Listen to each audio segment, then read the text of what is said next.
It's too darn hot. It's too darn hot. I'd like to sup with my baby tonight and play the pup with my baby tonight. I'd like to sup with my baby tonight and play the pup with my baby tonight. But I ain't up to my baby tonight 'cause it's too darn hot. Hey everybody, welcome to another episode of the Fiberista Files. Today is Monday, June 22nd. I almost said 1981 because that's my birthday. Happy birthday to me. It is Monday and it is June 22nd. It has been a little while since I've recorded, but there's lots to talk about, so I'm going to get right to it. A couple of housekeeping things. I am Boutros Babe on Plurk and Ravelry, and Fiberista Files on Twitter and Instagram. You can follow me there. Instagram is where I spend the most of my energy. You can also get me by email at heather@highlandhandmades.com or highlandhandmades@gmail.com. The shop is at shop.highlandhandmades.com and the podcast is at thefiberistafiles.com. I think that's everything. Okay, I'm not going to bore you all with the week in review since I haven't recorded since before Fiber Frolic, which was at the beginning of the month. Fiber Frolic did go very well. There was an increased amount of foot traffic. There were a lot of new faces. I attribute that largely to the fact that A, we had a spring, so everybody wasn't panicked to get their plants in the ground this weekend like happened last year. And they had a television commercial advertising the fair, so I think that got the word out to people who maybe hadn't heard of the Frolic before. So it was good, and our sales were up from last year, and that's all you can really ask for. We had a good time. We got to see some good friends, and that's really what it's all about. So Frolic was good. I did have, despite having a large amount of sales, I had plenty to hold over to SSK. So the stuff that I don't sell that's in complete dye lots, which are 3, and the yarn and fiber, except for the lace weight, which is done in lots of 2. Those will go to the next show. And then the waifs and strays are already up in the shop. There is going to be a shop update later today, I hope. Sorry, I'm going to itch my foot. It's going to be Mountain Maple Sock, which is a base yarn that I love, that everyone I know who's knit with it loves, but that I have a hard time selling. So I'm going to put that in the shop, and it's not going to come with me to shows anymore. So I don't think. I'm out of space in my booth, and I've got to put up the stuff that sells the best. So there will be a Mountain Maple Sock update shortly. I just got to take the pictures. All right, so for knitting and spinning, I have been busy in the past month. One of the things that I've been working on for quite some time is the Cattywampus hat, which is a pattern by Elizabeth Green Musselman of Dark Matter Knits. She's also the hostess of the Dark Matter Knits podcast.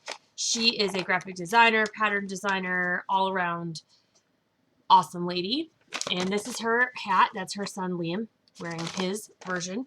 And I knit this one out of my sugar maple sock base in a colorway that was snow dyed. So I put snow on top of the undyed yarn and then sprinkled the dye on top of the snow. And as the snow melted, the yarn got dyed. And it was something that I tried and I really enjoyed. I really love this yarn. You can see I still have quite a bit left.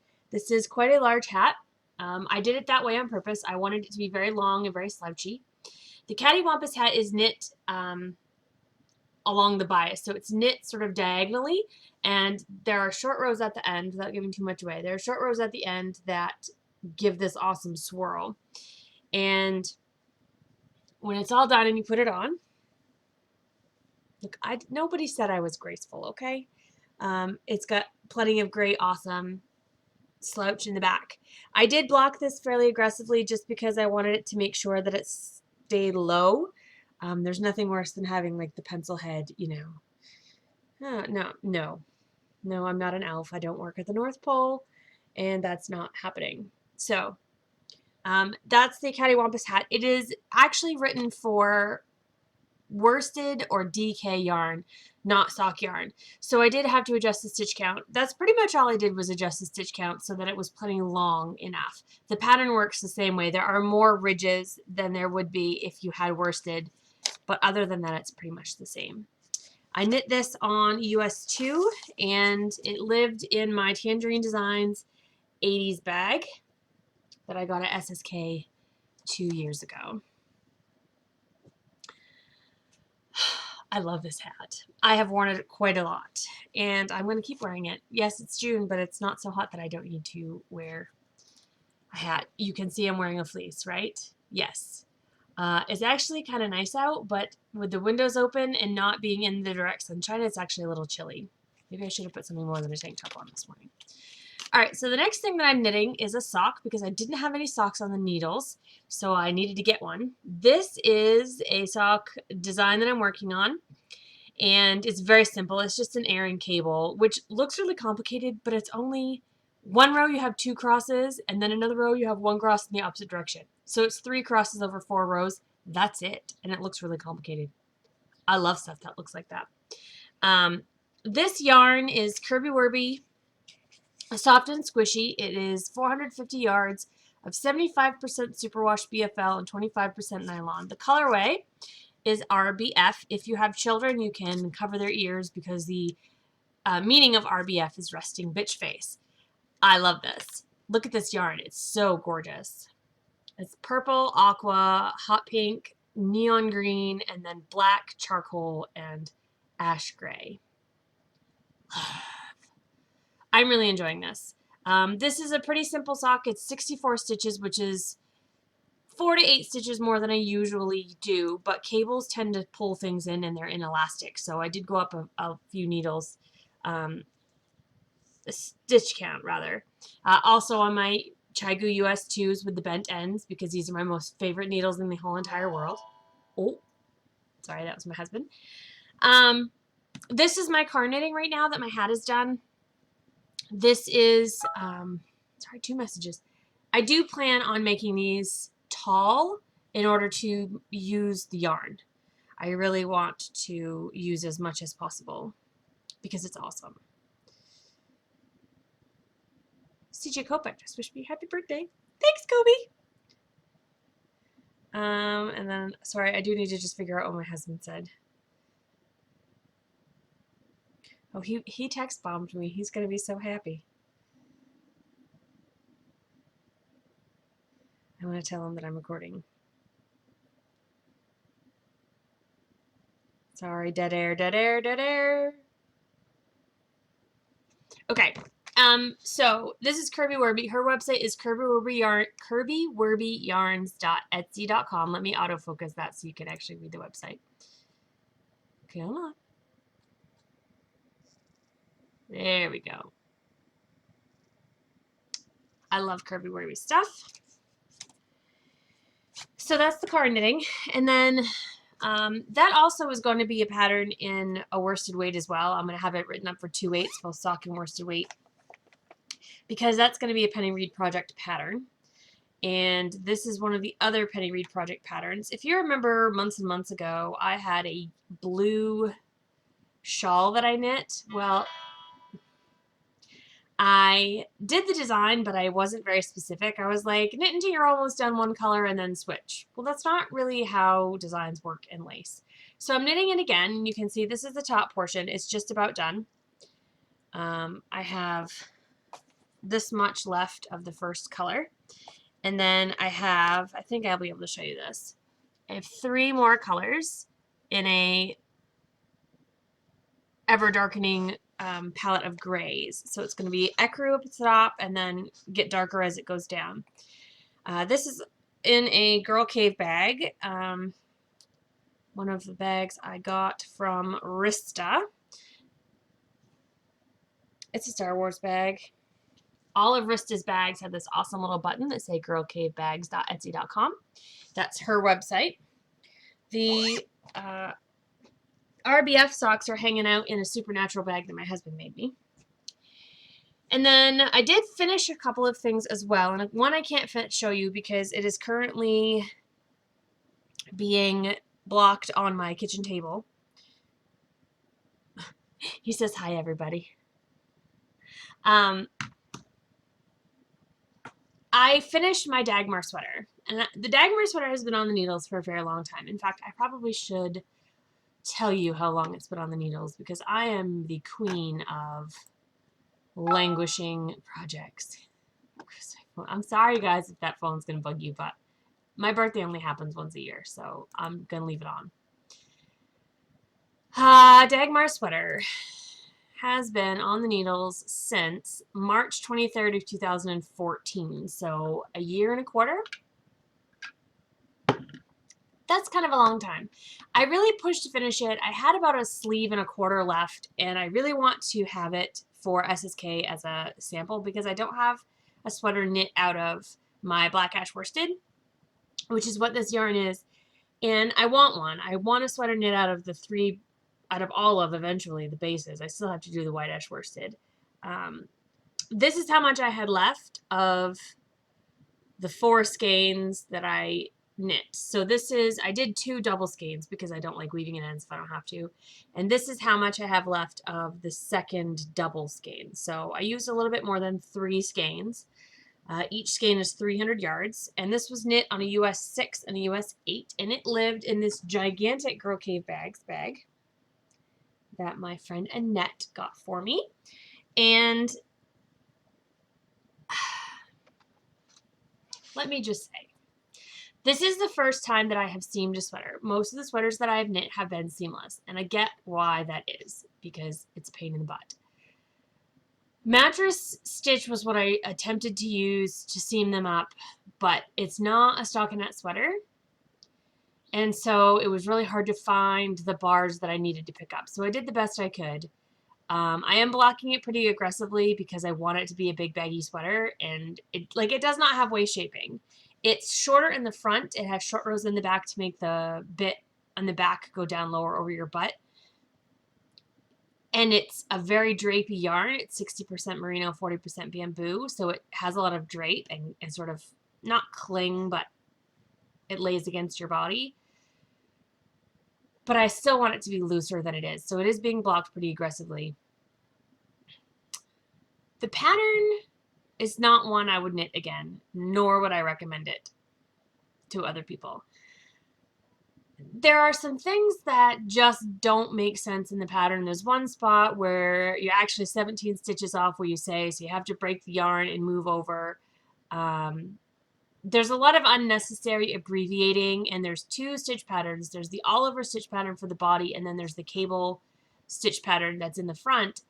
And they're pattern 1 and pattern 2, but they're PATT1 and PATT2. And they're not even alphabet. They're not A and B, they're 1 and 2. So when it says knit pattern 1 6 times while at the same time doing pattern 2 3 times, like, it's really tricky for your brain to figure out what the heck is going on. And I don't think there was any need of that. If you just called it body pattern and cable pattern, it would have made a lot more sense. And there was no need to abbreviate all that. It was a 6-page pattern. There was no need to abbreviate pattern to PATT every time. It just wasn't. There was also no finishing instructions other than seam them up. It didn't tell you how to attach the body to the sweater, which the way the sleeves worked, it's a raglan style sweater. So the sleeve actually go up to here, and then you have to pick across the front, pick both sleeve caps, and then pick across the back to do the ribbing at the collar. Now, most sweaters, the front and the back connect to each other, and the sweater just comes up into the end. So this wasn't even a traditional sweater construction, and it was never mentioned in the pattern that that's what needed to happen. I looked at the picture and figured it out.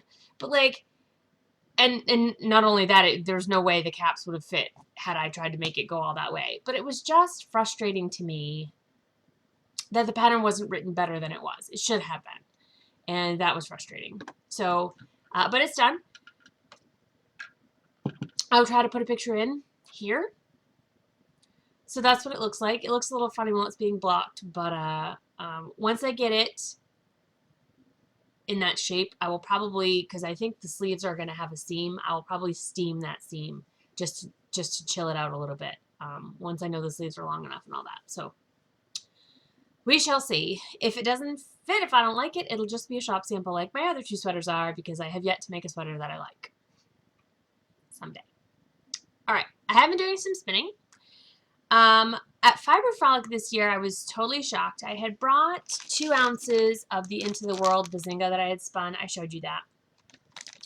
And I had brought the 2 ounces of the silk and Rolegs that I had received from Keegan Lane Yarns. The Rolegs came from her, and then I plied it with a single of silk. Those I both entered into the Main Spinners Registry Skein contest at Fiber Frolic, and not only did both win first prize, but the Bazinga actually won Best in Show as well. I was floored. I won $25 whole, and I was just shocked. I really did not expect that at all.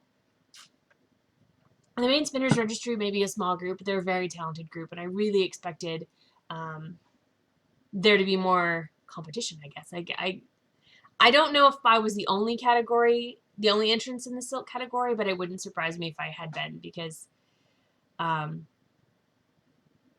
was surprised that it won first prize. But no problems. I'm not going to look a gift horse in the mouth. I was very excited, and I'm actually going to frame the certificate and the ribbons and put them on my studio wall just to remind me of the good that comes from trying, because I had no expectation that they were going to win anything, but I thought it doesn't hurt anything to try. And lo and behold, I won $25 whole. I know, it was so much fun. I did spin this up. This is a thick and thin yarn done on purpose. It is Superwash Merino from North Cabin Fiber Crafts. And I forget the name of the colorway. I'm sorry. I've got the ball band somewhere, but I don't know where I put it. And I just spun. I was practicing spinning thick and thin. So this has been washed and thwacked. It is 168 yards, so it's enough for a hat. And that's what I think I'm going to make out of it. And then I also spun, this has not been washed or thwacked yet. It is, I don't remember how many yards. I wrote it down. This is the bag of batlings that I got from Neighborhood Fiber Company / Hobblyhoy. And I got these at Maryland Sheep and Wool. It's gray, yellow, and black, and silver. And I spun it and then plied the 2 ends together. And it's nice and barber pole-y and happy and wonderful. This is in the Orion colorway. And Orion is my favorite constellation, which is why I bought that. So I don't know what that will be. I'm thinking it would be nice with a commercial gray or a tonal gray and act like as a stripe in a hat or something like that. That's what I'm thinking, but I don't know that for sure. So yeah, so that's what I've been doing. I do not have anything currently on the wheel, but I am going to spin the rest of this Bazinga, I think, next, so that I can have that done. And then I won a wool sampler a long time ago from Knitty, and I really would like to get those samples spun up. They're all clean now. I just need to comb them or card them or whatever and do a prep so that I can spin them. So that will probably be next. Okay. Weekend review, spinning, knitting, dye pots. I don't have anything to show you, but I can tell you again that the Mountain Maple Sock Yarn update is happening later today. It is going to be as soon as I get the yarn and fiber, the yarn photographed and listed in the shop. Mountain Maple Sock is 100% superwash BFL. It's 325 yards, which doesn't sound like a lot, but it is plenty for socks. It's a heavy fingering weight, so you can go up a needle size or 2 and down the stitch count, and it makes a nice dense sock fabric that's plenty for a pair of socks with leftover, and BFL wears like iron. It's a long wool. It won't pill. It doesn't succumb to abrasion as easily as merino does because it's a stronger, coarser fiber, and it's got a very smooth hand to it. It feels very smooth. It would also be great in mittens or other next to skin things, hats, stuff like that. It's a really great yarn. I really, really enjoy it. So I hope you will enjoy that as well. Processes. I don't have any processes for you guys. I can show you. So when I do a show, of course I threw the other one away. Why don't I show you this instead? Because oh wait, no, maybe I didn't throw it away. No, that's from a different show. Okay. All right, I'll show you this. So this is my master list when I do a show. And when I pack all of my totes, there's nothing highlighted. And each, like this is one base, this is a base, this is a base. They're all separated out by base. And then as I bag them, I put down what bag they're in. So like white ash worsted is in bag number 7. And I make sure that I count how many I have of each. Now, after the show is all over and I come home, I have to go back through the entire thing, and all the highlighted stuff is the stuff that I didn't sell any of. So I have all 3 still. So, or however many I've got. So if I look in silver maple, I didn't sell any rare breed. So I highlight it because I have all 3. Now those 3 go in another tote. So that when I get ready to do my SSK list, I can just copy and paste the ones that I have highlighted here to start me up, because that's what I have to come with me. And then if I don't have quite as all 3, but I think there's enough that will sell, then I'll put a little 2 next to it. Or like in my sweater lots especially, I sold 1 skein of turning maple over here. So next to it I have a 5, because usually there's 6. So I just put a little 5. Now, I also, before the show, down here there's all this math. And I say that like that because I'm bad at it. As things get bagged up, I add up all the totals of yarn that are in each bag and multiply them so I know how much money is in each bag. And the reason I do that is several fold. Number 1, I have an accurate accounting of what each bag is worth should a bag get damaged, stolen, lost, whatever. I do have business insurance, and that's one of the things that I have to have.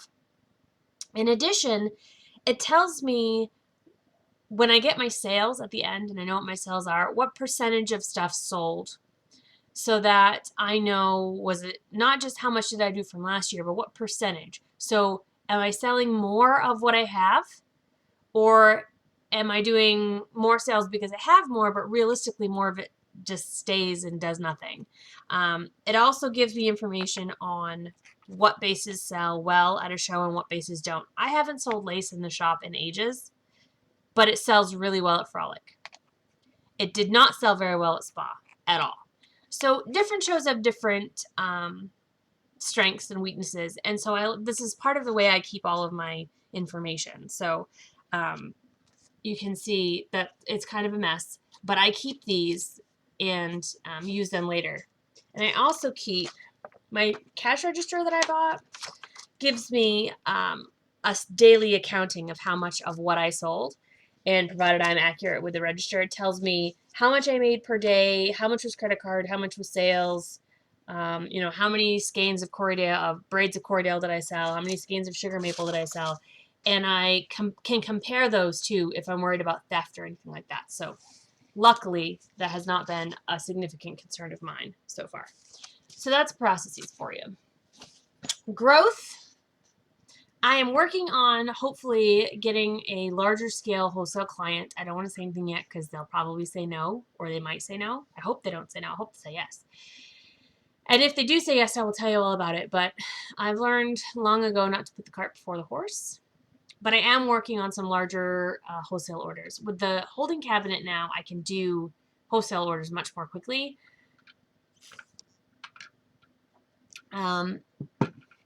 So I have the ability to do wholesale. I would like to increase my wholesale. Did you get an itch? Dog just very alarmingly whipped around to look at his tail. You poor thing. He's a little bored. We're gonna go to the post office after this, so that'll be fun. The only other thing I have is grabby hands, and my grabby hands this week is going to be, I'm glad I left my computer up because I can tell you. It is Color Wheel Knits by Vera Valimaki. I know that there is a write-up about it somewhere.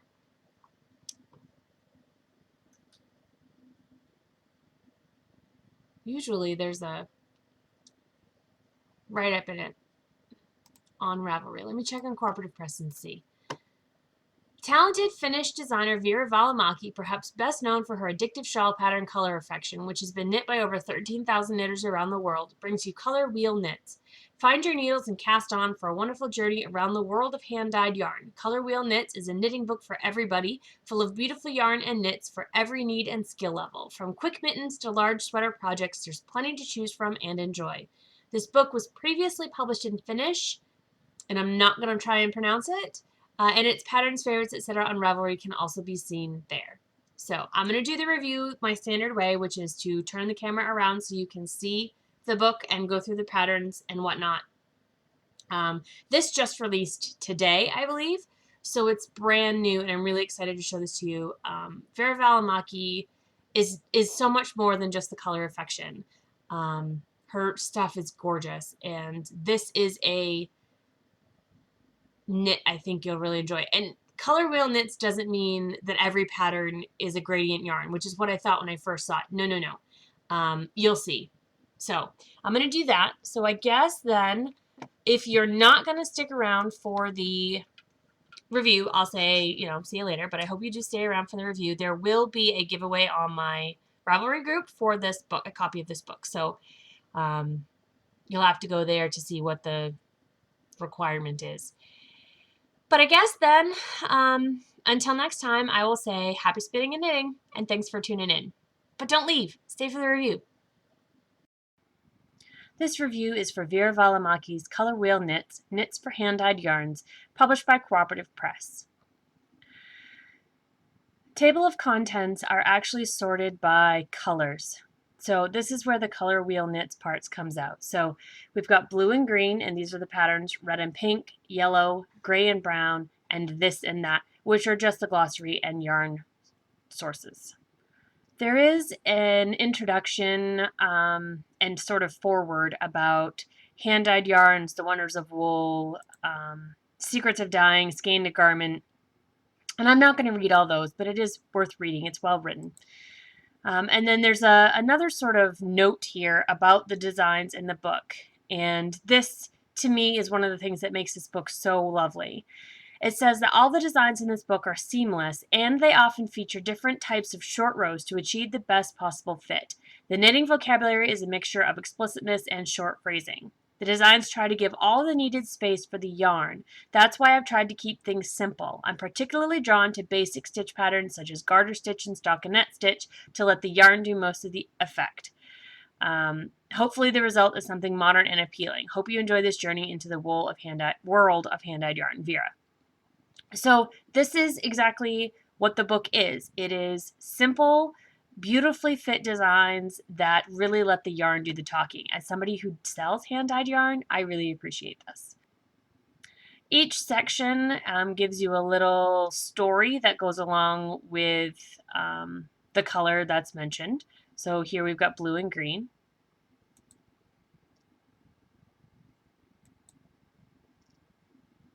Concrete is an easy-to-wear long pullover with a large warming cowl neckline.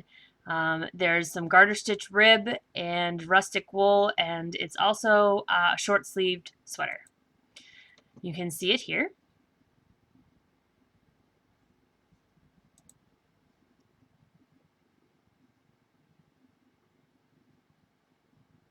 Spruce is a simple beanie with lovely striped chevron pattern. It looks sharp and striking, but is really easy to knit, not to mention the endless possibilities for color combinations. This is actually knit out of Mad Tosh, which I personally don't consider hand-dyed yarn, but you easily could substitute an indie yarn in place of it. And you can see that it does use two colors. There's the main sort of oatmeal color here, and that goes up, but that these look almost like spruce boughs, which is, I'm assuming, that why it's called spruce, and they go up towards the top. Here's another picture of it, and you can see it kind of squares off there at the top. You could make that really slouchy probably if you wanted to. Tin Soldier is a cardigan, and garter stitch and stockinette columns in the sleeves and the body. You can put whatever buttons you want on it. It's great for kids. Here you can see it. Very unisex cardigan, could be good for boys or girls. It's got a nice wide neckline, so it doesn't scratch up against their necks or their throats. You know, there's always kids that say that it's itchy on their necks. So this would fit comfortably over a shirt, so that even if you had a more rustic wool, it wouldn't be itchy. Green Cables is a lovely A-line cardigan with a modern and eye-catching details, simple but large cable panels that start from the collar and go all the way to the back of the cardigan. So you can see that these are where the cables are, and they actually go all the way around to the back. So they go down the front and around the sides, and I think that's nice. I have a personal issue with reverse stockinette in that it always looks inside out to me. The rest of the body is in reverse stockinette, so I suppose you wouldn't have to keep it that way. Here's another picture of it, and you can see again that those cables go around in kind of a rounded front, go all the way around to the back. The fine jacket is ideal for work and smarter days out. Beautiful collar, set-in sleeves and lovely pleats at the front make this jacket both interesting and modern. It's worked from the top down in one piece. I'm going to show you one picture of it. There's just the piece. That's the back of it. You can see it's a shorter shaped sweater, and it has this garter sort of lettucey ruffle in the front. Ground is I think it's the last one in the blue and green. I may be wrong, but I think it is. The clean design of this open, loose-fitting vest makes it a wonderfully versatile piece that works anywhere from the office to a more informal setting. The vest is a fun and smooth knitting project worked in one piece with garter stitch and shaped using short rows. I'm going to show you this. It's back one page. You can see it's actually their vertical lines here, and there's some horizontals on the back. It is a very simple kind of throw it over your clothes vest. You can see here, there's the vertical panels, and then this is horizontal here in the back. And I was right. So the next section is red and pink. Classic Cables is a warm and sweet beanie with classic cables, which is a fun and quick knit. When worked in merino blend like primo worsted, the cables really pop out. Here's the hat. This hat looks a little pointy to me. And I can't tell if it's because she's got it up higher on her head or if that's the way it's supposed to be. It's a basic cabled beanie. You could knit that in just about any tonal, semi-solid yarn and it would look lovely. Here's another picture of it. And again, it looks a little pointy in the back, but I think she's got it pretty high up on her head. Little Red is a lovely everyday cardigan with plenty of soothing garter stitch. This light pink or rosy colorway looks both sweet and comfortable. This is the sweater. I don't think you could fit a whole lot underneath it because it is quite a fitted sweater, but it does look adorable. Very simple details, ribbed bottom and cuffs and collar, ribbed button band, and then the rest is all just garter. I bet that would be squishy and warm. I think a tank top underneath that would probably be all you need. And you can see here in the schematic that it does have a hood as well. Wonder Stripes is a pullover. This is a wonderful wardrobe essential with a modern twist. The stripe details makes this truly one-of-a-kind project. Wonder Stripes is worked top down in one piece, and the sleeve caps and collar ribbons are shaped with short rows. I'm not sure this model is the best fit for the sweater. I think he looks a little chagrined to be in it, and I don't know that I blame him. I don't know if you can see here. There are some gray stripes here in the body of the sweater. There's some textured stitching around the top. There's looks like a twisted rib here in the front, and then there's buttons here across the top that keeps the sweater on. So, and they're broken stripes. So there's a place where the stripes don't meet here in the middle. I think he still looks a little chagrined. Now he looks downright bummed. I just feel like maybe this model was a misfit. Afloat in Red says tune into deep red with this wonderfully shaped open cardigan. The cardigan is versatile and warm. It has a long line of a boyfriend style cardigan but with a more fitted shape. It's shaped with plenty of short rows and has great big pockets. Now this chick you can see clearly is enjoying the sweater that she's in. Here's another picture of it with the big pockets. It has 3/4 sleeves, but I'm sure you can make those longer with no problem. And it is an open cardigan. It's not covered with buttons to go all the way around you. It's supposed to just go over you. Here's it from the back. The yellow section has some as well. And I think this is a good inclusion. Too many times people ignore yellow, I think, to their detriment. Bric-a-brac is a cowl and beanie set, perfect for keeping you warm in the coldest days of the year. The set is worked with playful short rows and reverse colors for a super fun knitting experience. So here's the hat version.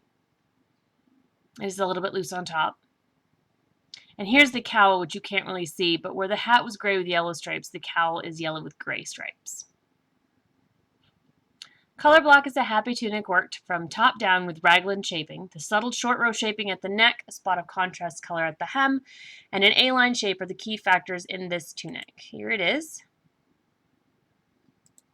And here's the schematic, which really shows, basically it's pretty straightforward, and then there's this pop of yellow at the bottom. Here's the back of it. There's buttons right there so that kids can get in and out of it easily. And here's the front with that contrasting yellow section. I think that would be great as a pocket, don't you think? Like if you just had that be open and then had it knit in the back. It doesn't say that it is, but I bet you could do that fairly easily. It's mostly just stockinette with wide garter hem. Button back is a pretty cute sweater. Trusted sweater with a modern twist, just what every kid's need. Has a warm funnel neck, playful stripes, and little pockets. So here's the kid with his sweater. I think the sweater is adorable. The garter stripes just make this thing pop. And here you can see it's got the taller neck and the buttons. But the buttons are in the back, so the kid can't play with them. He just forgets all about them and has the fun of the sweater. And then I don't know if you can see down here, but they're inset pockets. So it's in the garter dark brown band there. He sticks his hand right in. They're not patch pockets. Here's another picture of the hat and cowl with this mittens that I'm not going to talk about, but that's probably the best shot of the hat and the cowl. They're not with the pattern. They're kind of later on, but there they are. All right, gray and brown is the next color section. My friend Sarah Hunt of the Fiber Truck TV podcast would love this section. Skyline is the clean lines of the 60s and the ever-fashionable sailor style inspired this uncomplicated tunic. The tunic is worked from the top down in one piece, featuring a cute boat neck and 3/4 sleeves. Here's the back of it. Here's the side shot of it. Freezing point says, funky design meets knitting in this warm sweater for men. Patch details on the body and sleeves add an edgy touch in this laid-back winter essential. So I'm not a fan of these buttons, but the sweater is interesting. It looks like it would be nice and warm around the neck. It's kind of a V-neck with buttons up on the top, so it's like a half cardi. And there are sections where the stockinette gives way to garter, which matches the garter rib on the bottom and on the sleeves and at the top.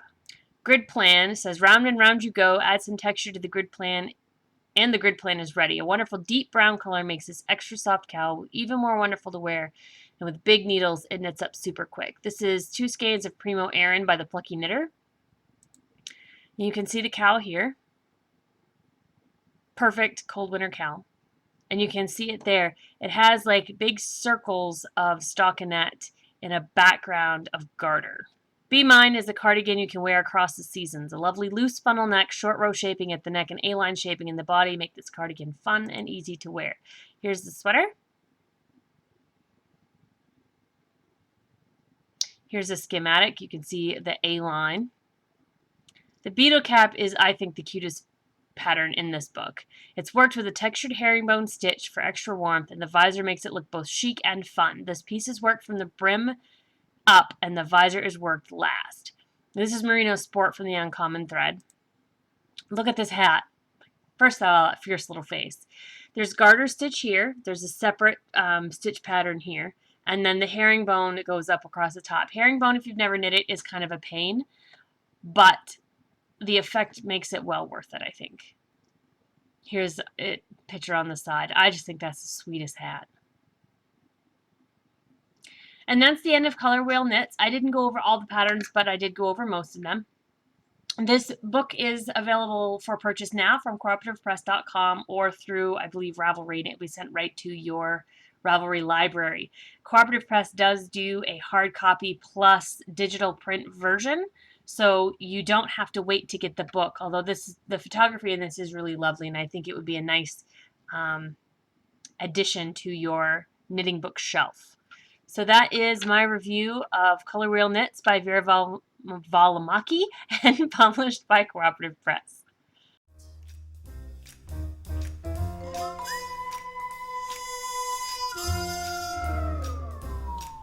It's too darn hot. It's too darn hot. I'd like to stop for my baby tonight and blow my top with my baby tonight. I'd like to stop for my baby tonight and blow my top with my baby tonight, but I'd be a flop with my baby tonight,